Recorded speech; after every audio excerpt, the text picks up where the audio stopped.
Welcome to Insubstantia, a space where we try to gently nudge our perspectives and maybe question a few things. I'm Gabor Farkas. Today, I'm really pleased to be joined by Adam Kahane. He's a globally recognized author and facilitator, and honestly, his career is just remarkable. He spent years helping people navigate some truly challenging situations. You know, from a sort of a chance beginning at Royal Dutch Shell to being right in the middle of those historic dialogues in South Africa, Adam's always been about finding that common ground, even when it seems impossible. And as his latest book, Everyday Habits for Transforming Systems, comes out, we're going to dive into the heart of what he does, facilitation. Today, we'll be exploring his idea of stretch collaboration, which to me is about seeing disagreement not as a roadblock, but maybe even a way forward. Welcome, Adam, and thank you for accepting my invitation. May I please ask you to introduce yourself further? Well, thank you very much. I'm looking forward to the conversation. We spoke a few weeks ago, and my appetite for this conversation was whetted then. So I'm Adam Kahane, originally from Montreal. I live a part of the year in South Africa, a place that I've done a lot of work and where my wife is from. I'm a director of a global social enterprise called Rios Partners. And Rios's work and my work for the past more than 30 years has been, as you said, helping people collaborate to address their most important and intractable challenges, including people that don't agree with or like or trust each other. And in my spare time, I write books about that subject. So depending on when people listen to this, your new book, Everyday Habits for Transforming Systems, the catalytic power of radical engagement, will soon be or already is on the shelves. What can you tell us about it? Yes, it will come out on April 8th, and I'm looking forward to talking about it today, and also lots of conversations scheduled for the months that followed. Well, I would say two things about the book. The question that it explores is, well, we know that systems get transformed in different ways, in many different ways, and obviously this is a collective activity. No one person has the capacity to transform a system. It's always an activity that involves many people doing different things for different reasons. And but the question I wanted to answer is, given that, what is it that an individual can do to contribute to that work? And not once in a while in a big way, but through their everyday activities. So that's why the title is Everyday Habits for Transforming Systems. So that's, I would say, the bigger explanation of what the book's about and why I wrote that book. I'm certainly increasingly aware, and I think lots of people are, that the systems that we're part of, the political, economic, energy, schooling, financial systems that we're part of, some of them work okay and some of them work terribly. And they were built by humans and they can be rebuilt by humans. So that's, I would say, the big picture. But the reason for the book was much more particular. 4 years ago, when my previous book, Facilitating Breakthrough, was published, I conducted 3 interviews as part of the launch activity of people I considered great facilitators in some sense of the word. Juan Manuel Santos, the former president of Colombia, who won the Nobel Peace Prize in 2016 and who I'd worked with 10 years earlier. Christiana Figueres, who was the Secretary General of the UNFCCC, responsible for leading the work on the Paris Accords, and a South African politician and businessman named Trevor Manuel, who I'd worked with when I first came to South Africa in 1991, and who went on to become the first Black Minister of Finance and the longest serving Minister of Finance in the world. And when I interviewed Trevor, it was actually a terrible interview. It was a short interview online like this, 30 minutes. But I kept trying to get him to explain how what he'd done fit what I'd written about. And he kept trying to tell me what he'd actually done. Anyhow, I did a terrible job. As soon as that finished, my colleagues and my wife sent me messages saying, "Don't quit your day job. You're a terrible interviewer." But that experience really got my attention, and I wondered, what is it that Trevor was trying to tell me that I wasn't understanding? And so that was the beginning of the exploration that produced this book.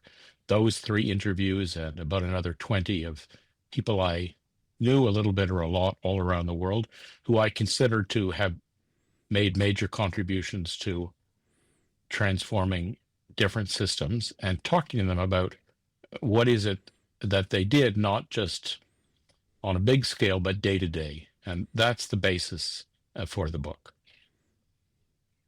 Well, thank you. This comes as an echo to a conversation that I had with Dan Davies on the podcast, which about his book, The Unaccountability Machine. So I think there'll be some synergies in the way Dan Davies talks about big systems and the accountability problem that has been introduced in the way those big systems have been transformed.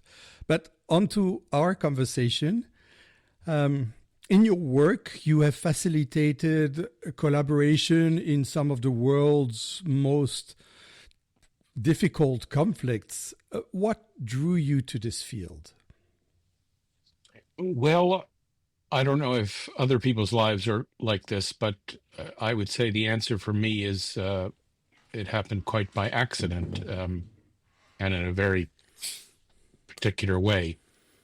My studies were in physics and economics in McGill and Berkeley, and I joined Royal Dutch Shell, the international energy company in London, and I ran the global social, political, economic scenario group. This was a group that constructed multiple stories about possible futures as a way to help the company navigate in a world it couldn't predict and couldn't control.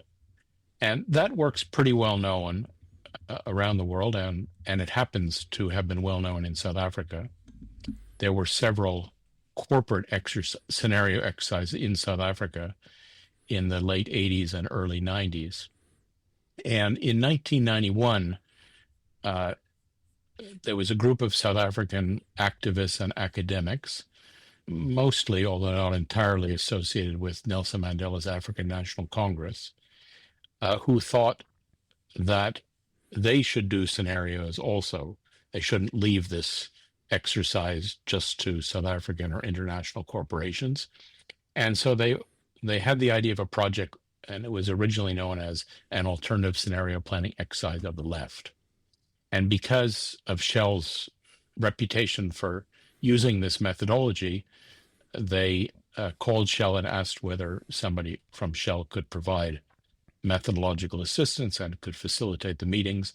And as I was the youngest and most expendable member of the team, I was dispatched. And one of my colleagues in Shell gave me a hint. I was asking him, did he have any advice for how to conduct this activity? And he gave me a hint, sort of in British slang.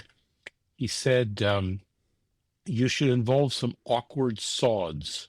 It's kind of a funny expression. We don't use it in Canada, but he meant that the people who should do the work should be people who didn't necessarily agree with each other, or who weren't necessarily from the same camp or party or ideology or organization.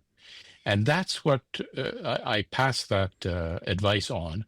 And what ended up happening is that this project included not just people from that university, the University of the Western Cape, not just people from that political party, the African National Congress, but actually politicians from all parties, including the then ruling National Party and Conservative Party, the trade union movement, business people, academics, community leaders. And that was my first experience with what we would now call multi-stakeholder problem solving or multi-actor collaboration. And I had never done anything like this. I didn't even know it was possible, but I really found it extraordinary that these group of people that had been in a very deep conflict for decades, many of them having been in exile or in prison or anyhow, in from one side or another, had been involved in trying to change the South African system from apartheid to democracy, with very different views about why and how to do that. That such a group could work together very joyfully and creatively and productively. And we met at a small hotel in the wine country outside of Cape Town that's called the Mont Fleur Conference Center, and the project became known as the Mont Fleur Scenario Exercise. And it had some influence on the transition in South Africa. I would say not so much in relation to political or military matters, which is where most people's attention was focused, but particularly on the economic policy of the new government. And Trevor Manuel, the man who I mentioned I'd interviewed, was the most senior ANC people on this team, and went into government a few years later when Nelson Mandela was elected president, and so brought the learnings from this exercise into the new government, and in that way had an impact on what happened. So this changed everything for me. I really fell in love with this way of working, which I'd never heard of before, that people from across the system who didn't necessarily agree with or like or trust each other could work together to transform that system. I fell in love with South Africa, which is an extraordinary country in many ways, undergoing a change of era, very interesting and challenging and exciting. And I also fell in love with the woman who was the organizer of the project. So by the end of the project, I'd ended up resigning from Shell and emigrating to South Africa and marrying Dorothy, which is how I come to be speaking to you today from Cape Town, which is where we spend part of the year. So that's how I got involved, and really that's the thread that I've been following since September 1991. How is it possible for people who are in different parts of a system, who don't necessarily agree with or like or trust each other, but who share a concern that things are not the way they ought to be, even though they may have different understandings of the problem and different understandings of the solution? How is it possible for such a group to collaborate in order to shift that system, to transforming it? And that's what I've been doing all day, every day since then. Well, it's interesting, given your background. It comes as an echo to a very important book. Being a mediator, it was very important for me to understand aspects of dialogue and how it should work. And David Bohm wrote this really important book in 96 called On Dialogue, and he's also a physicist. So it's interesting that coming from a very different field where the constraints are very different, and where, I mean, you do encounter a lot of people who have communication issues. You have people emerging in order to tackle and work on the issues of dialogue and conflict resolution. So it's interesting. So how has your approach to collaboration evolved over time?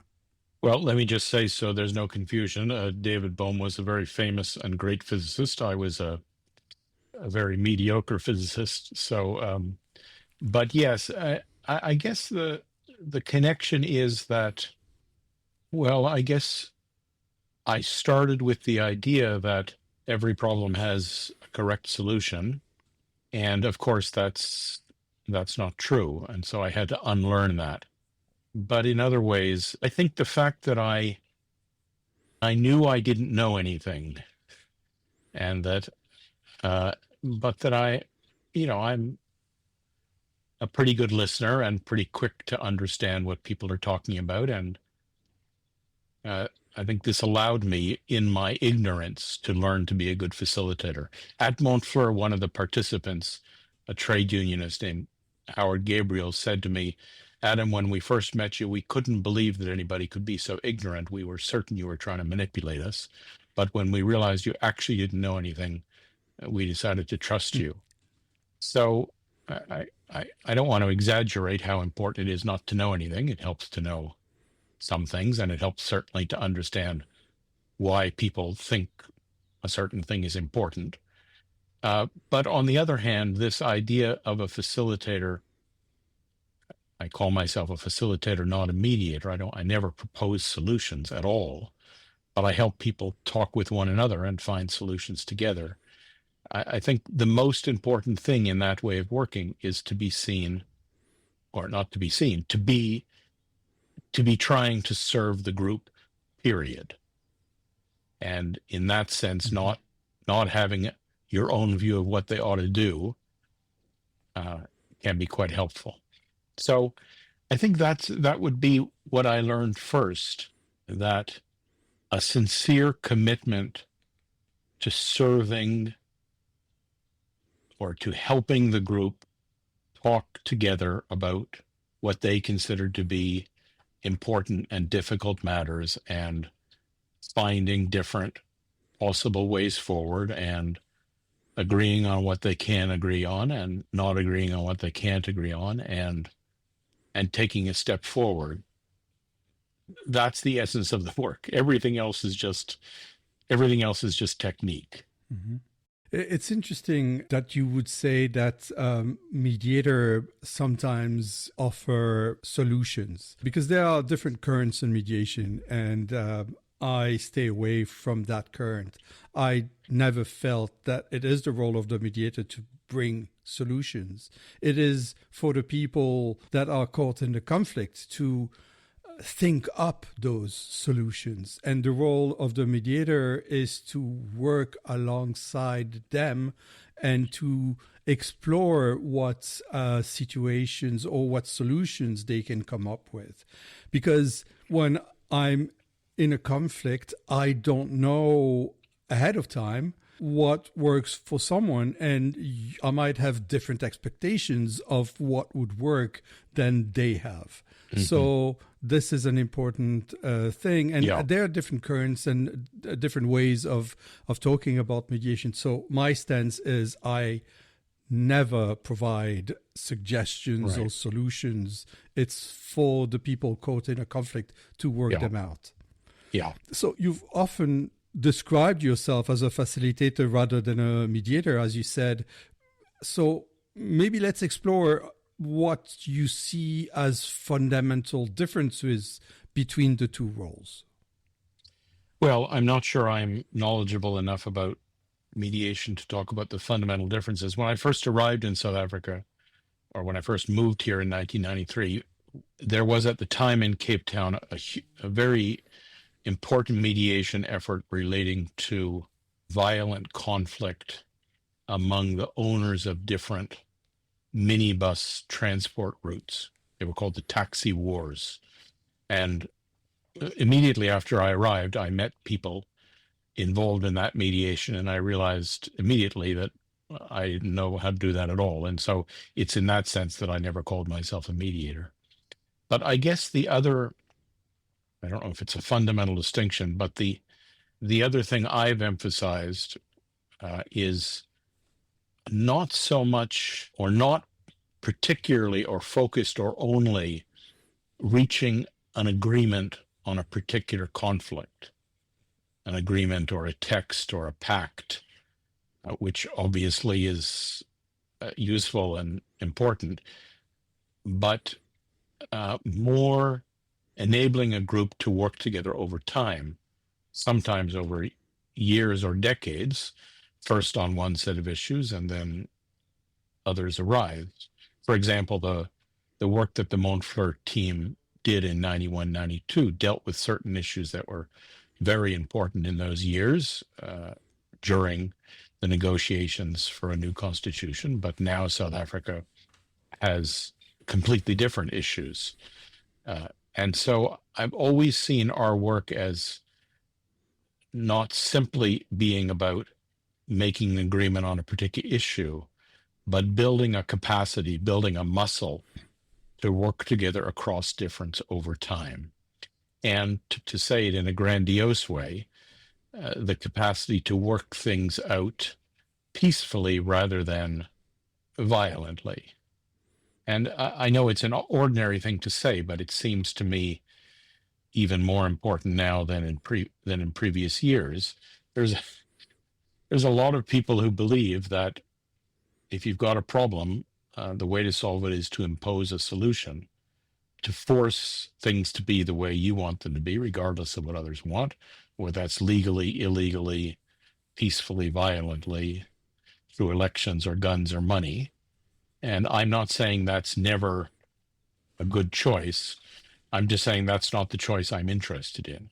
I'm interested in how is it possible for people who are involved in a situation that they find problematic, perhaps problematic from different perspectives for different reasons.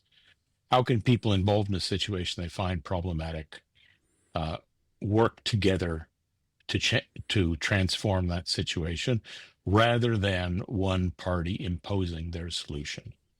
So that's why I've described our work as collaboration over time rather than making a punctual agreement. But I'm not claiming that this is a fundamental differentiation. I'm just explaining how I think about things. We'll explore a little bit later the issue of working over time and how to keep the stakeholders engaged. My view has never been that imposing a solution is an acceptable approach. It's a very paternalistic one. It's putting yourself in a position of a dictator where you decide for the entire group of people who are involved, and it's not sustainable over time.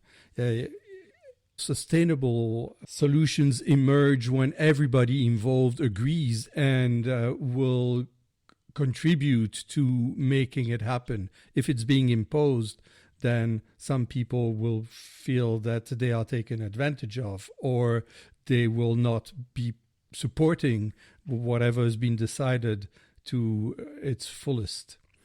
I will not be staying on the subject of mediation much longer, but I have another question. Mediation is typically seeking to resolve disputes, while facilitation often embraces uncertainty and complexity. In which situations do you feel mediation might be counterproductive and facilitation would be the better approach? Well, I don't know if you know, I think you do know the work of David Snowden, who has a framework called, if I'm pronouncing it correctly, Canavan. And what I find valuable about this framework is he insists on starting exactly where you start, which is what is the nature of the situation? And at least the part of his work that I'm familiar with is about assessing the kind of situation you're in and therefore what approach is required. And in particular, there's a big difference between situations, and this is his vocabulary, he's developed in very fine detail, between situations which are clear or complicated on the one hand, in other words, that have best answers, versus situations that are complex, where we don't understand cause and effect except after the fact.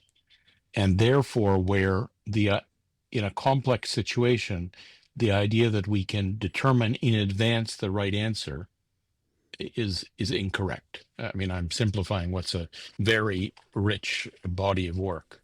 So I suppose there are many situations which are clear or complicated, to use his terminology, and where with expert input, a best solution can be found and agreed and implemented. I'll just put a parenthesis in here. Sorry, I have a terrible memory for names. I'm trying to remember. Oh, Mary Fitzduff. Mary Fitzduff, you may know, did important work in Northern Ireland for a long time and then taught for many years at Brandeis.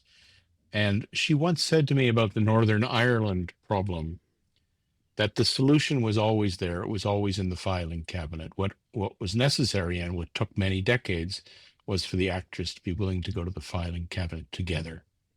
And so when I think of that image of the answer in the filing cabinet, this suggests to me that, at least I guess with respect to the political arrangements, there was a best solution which could, when the parties were willing, be implemented.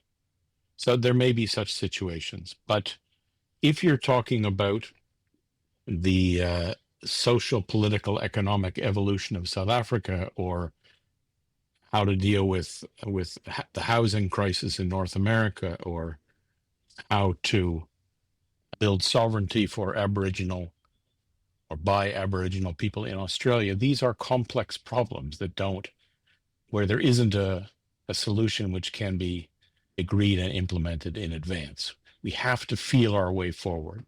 So for me, what makes this work particularly interesting is it's less about going to the filing cabinet and more about feeling our way forward and doing that collectively, including with people with whom we're in conflict. So that's how I would describe the kind of work that we do.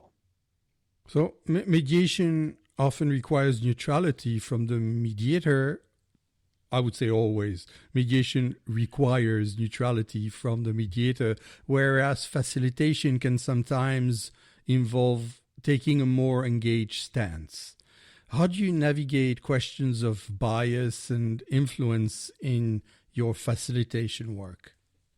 Well, I wouldn't say that. I would say that neutrality is also crucial for facilitation. And that's what I was alluding to 10 minutes ago when I spoke about being genuinely in service to the group, period, not with your own agenda or solution. However, so I know there's lots of people who parse this question of neutrality, and I won't say more about it than that. But I will say something that for me is less obvious and more important, which is that at least in the kind of facilitation Rios does and I do, it's important for the facilitator to understand the way in which they themselves are also part of the system. And, or to say it another way, if you insist on being only an outsider, then your capacity to influence will be limited. And the dramatic example where I learned this was some years ago working in my home country of Canada with a group of First Nations, that's to say Indigenous people in the province of Manitoba.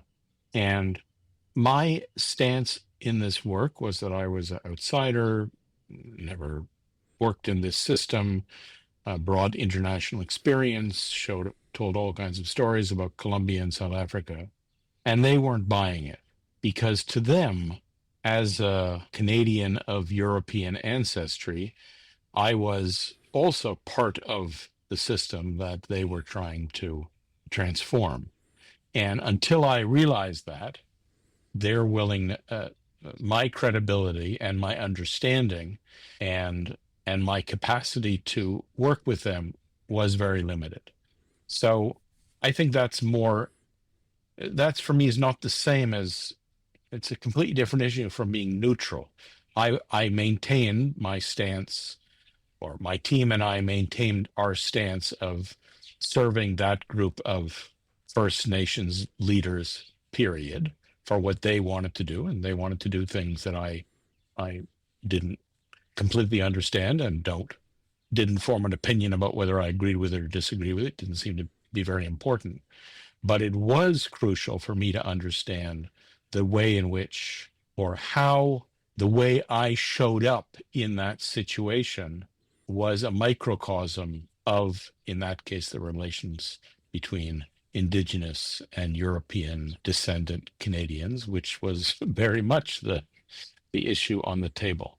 So the way I say it now is that if you have nothing to do with the system, that it's their problem and you're not part of it at all, then you will be able to contribute in a very limited way as an expert or as a technical support. But if you can start to see how what you're doing is let me say it another way. A friend of mine once said to me, you know, this 1960s expression, if you're not part of the solution, you're part of the problem. He said, that's actually not the important point. The important point is if you're not part of the problem, you can't be part of the solution. Meaning if you can't see how what you're doing or not doing is contributing to things being the way they are, then your capacity to change the way things are will be very limited. And that, for me, is a more fundamental question for facilitators and mediators. I think this is a beautiful line. I've never heard it turned it quite this way, and I will be using it whenever it makes sense. On the issue can I ask you a question about this? Because I'm curious. I've always assumed that the stance of professional Swiss mediators, which is a community I guess you're part of, or at least know well, is that we have nothing to do with the problem. We are really from outside, and that is the basis for our potential contribution. So I'm curious whether this phrase that I used, if you're not part of the problem, you can't be part of the solution, how this relates to your own thinking about this work. Well, I was about to comment on that. Okay, thank you. So when I explain the role of the mediator in a process to people caught in a conflict and how I will be working with them and how the co-mediator I'm working with will be working with them, obviously the notion of neutrality comes up. And I also explain that, so it's a complicated notion. One cannot be neutral completely. The important thing is that they perceive the sense of neutrality, that you're not leaning more on one side than the other, because then they lose trust. There's another word that's also important that's related to neutrality is impartiality.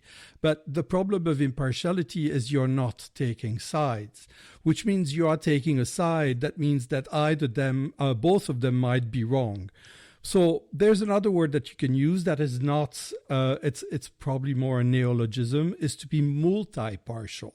That means that you're showing empathy to the positions that they both have and understand that you have to help them work through those in order to transform their relationship and find a way that will be acceptable for both. So that the multi-partial word will show you're empathetic to both their position equally.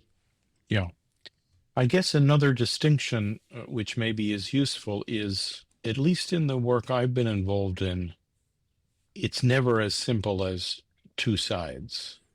Or let me say, it often looks that way from outside. For example, people from outside South Africa would have characterized this simply as Black people versus white people. But in general, at least in the work I've been involved in, there are many parties with different interests and perspectives and contributions. And so that might be another distinction that's useful. Yes, there are corruptors who will be corrupting for their own external interests, and that has an impact on the relationship between the people who are caught in a conflict. They are external to that. No, that may be true, but that's not what I mean. Well, let me say two things about that. What I mean is that, to take the South African case, just because that's what we were talking about, there were at the time many different political parties and factions, from Africanists to people in the so-called Congress movement. There were trade unionists, there were business people, there were community leaders, there were different racial groups, different cultural groups. So when we were talking about what's going on in South Africa and how can it make this transition from apartheid to democracy, it was very far from simply being two sides coming to an agreement. At least in our work, it was very far from two sides. So I'm not talking about corruptors at all. I'm talking about many parties with different positions and interests and ambitions, some of which overlapped and some of which didn't. But the way you asked the question reminded me of something that for me is even more important, which I guess is obvious to you, but I think bears saying, is that one of the things I've learned over the years and why I have written so many times or tried so many times to write about power, love, and justice is that the naive idea that, or the notion that we can ask people to focus on the good of the whole and leave their own agendas at the door, which is a statement often made, to me makes no sense at all.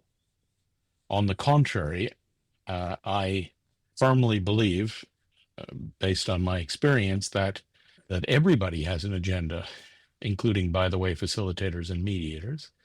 And what's important is for people to make for that to become visible, and people to understand each other's interests and perspectives and positions and ambitions. I did a lot of work years ago in Houston, the city of Houston, on regional development issues. And there was a funny thing that the property developers in that part of the world, their companies often have names like John Smith Interests. I mean, their name and then the word interests. That's what the typical name of their company. And I always thought, this is great, they're not pretending this isn't about, beautiful Houston Incorporated. This is about John Smith, me, my interests. And I thought, wow, this really makes it clear. Okay, so I think this is obvious to a mediator, but not obvious to many people who dip their toe into political matters or to facilitation matters, that everybody has an agenda without exception. And the question is, how can we find a way forward that takes account of the reality of these multiple agendas? And that's, to make a long story short, what I mean by, in the triad of power, love, and justice, that's the power part, the drive to self-realization of each whole within the system. Thank you. My comment on corruption was so I'm thinking about doing a series on corruption, and there are different ways of corrupting people. There's financial corruption, but there is moral corruption. And obviously, when there's a conflict, there can be multi-stakeholders within a conflict that have different interests. And this is the more parties, the more complex the facilitation process, and the hurdles are more numerous in order to reach a consensus that is an acceptable decision for all. And well, the next question really is about this. Many believe that resolution requires all parties to trust each other, yet your work suggests otherwise. How can meaningful progress happen without initial trust? I suppose towards the end of the process, you'll have to reach a level of trust so they believe that the agreement they will be reaching will be respected by all. So you'll have to trust the others in that respect. Thank you for the question, because I think a common error in the way we talk about this work, is to talk about these as binaries, that either I trust or I don't, either we agree or we don't. So, I trusted you to be here at on time and to record a conversation.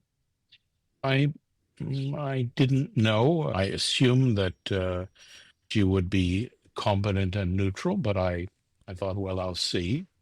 But if you asked me, would I give you my bank account details, I would say no. So for me, the idea that trust is not black and white, but many shades of gray, and that trust is not a precondition, but something which is built over time. And usually, or I would say almost always, the groups I work with do not trust each other at the outset and are agreeing merely to come to the meeting and to see. And they often explicitly say, well, I'll see.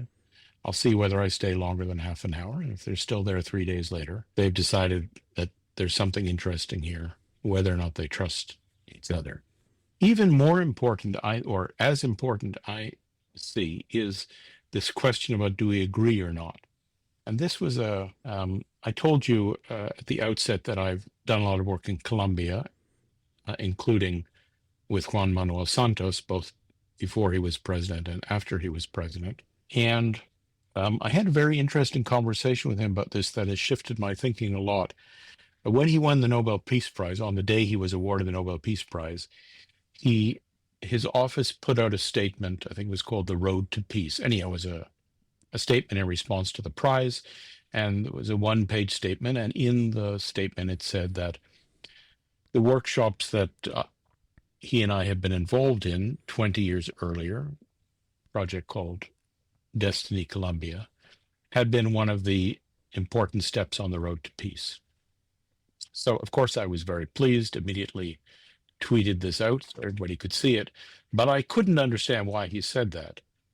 I mean, he himself, so many much bigger things that happened in Colombia over those 20 years, lot of very large military conflict, including led by him when he'd been Minister of Defense, 5 years of negotiation in Havana, hundreds of projects of different sorts. I was actually quite surprised that he remembered, let alone mentioned, the workshops we had been involved in 20 years earlier. So a few months later, I was in Bogota and I asked him this. I said, why do you keep mentioning Destino Colombia? Why do you, because he used to mention it often. And he had a very interesting answer, which to me is the point I'm trying to make. He said, the reason I so often mention Destino Colombia is that what I learned there, contrary to all of my cultural and family and political upbringing, he comes from a political family, it is possible to work with people you do not agree with and will never agree with. He didn't say do not trust and will never trust, but I think it's quite similar. And I thought this was very important because sometimes people in our field imagine, well, you know, we're going to get together and we're going to have a drink. We're going to find, oh, it was all a terrible misunderstanding and we actually agree and can work together. But Santos was saying something I consider much more important, that we're going to get to know each other. We're going to find we don't agree. And yet we have things we have to do together. And the example he gave was very interesting. It was the example of him and Hugo Chavez, who at that time, I think at that time was still president of neighboring Venezuela. He said it was obvious when he and Santos met that they would never agree. One was a revolutionary socialist, the other was a conservative liberal. So it was off the table. But there were lots of things they wanted to try to do because they were president of neighboring countries. And so this is a long way of coming back to your question. How do we deal with little trust and little agreement? The answer is step by step. Well, okay, let's try this. Let's try this thing and see what we do next. Maybe we will discover that, well, we can work together. Maybe we'll discover we can agree. Maybe we'll discover we don't agree, but we can still do this together. Maybe we'll discover that we don't trust each other, but under certain circumstances, we could take this next step, etc.